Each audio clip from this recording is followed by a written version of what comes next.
Di ranah Sumatera hariko, langit tacanga indak selalu biru. Hujan turun bukan sekadar menyiram bumi, tapi menyingkap tabir. Siapa yang siap, siapa yang lupa, dan siapa yang selama iko hanya pandai menyusun kato.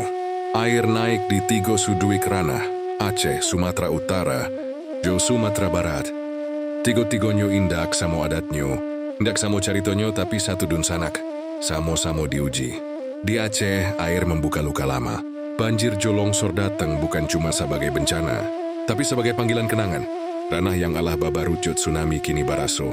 Alam datang lai bak meminta janji. Apa pelajaran nan Allah kita simpan, atau Allah kita lupa. Rakyat Aceh sigap, surau jadi dapur umum, mauna saja di posko.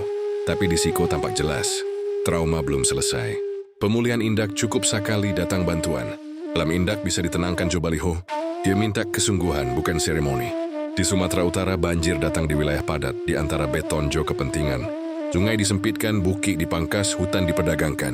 Lalu ketika air marusuik, barulah semua bakato. Ini musibah. Rakyat maraso, tapi banyak nan berpura-pura indak tahu. Di siko kaba jadi marah. Jiko alam-ala diperas, lalu kemana lari air nan marusuh. Bencana di Sumut bukan sekadar soal hujan, tapi soal pilihan nan dulu diambil di ruangan ber-AC, kini dibayar di rumah nan hanyut. Di Sumatera Barat, alam tak kambang.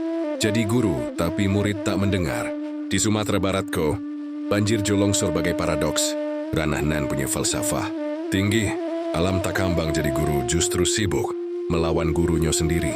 Batang ayah disempitkan, parak diganti beton, bukit dikuliti demi proyek. Lalu ketika alam mengaji dengan air jo tanah, murid malah menyalahkan hujan. Nan paling pilu pasca bencana ko.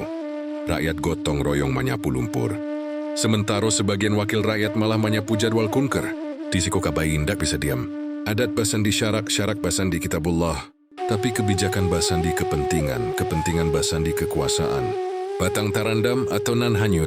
Bencana Allah datang. Pasca bencana lah nan menentukan. Kita membangkit batang tarandam. Atau batang nilai nan hanyut sabalun lamo. Aceh mengajarkan daya tahan. Sumatera Utara mengingatkan akibat keserakahan. Sumatera Barat seharusnya mengaji ulang falsafahnya sendiri. Dan kaba ko dititipkan ke ranah. Jika air ala suruik, ingatan jangan sampai ikut suruik pulo.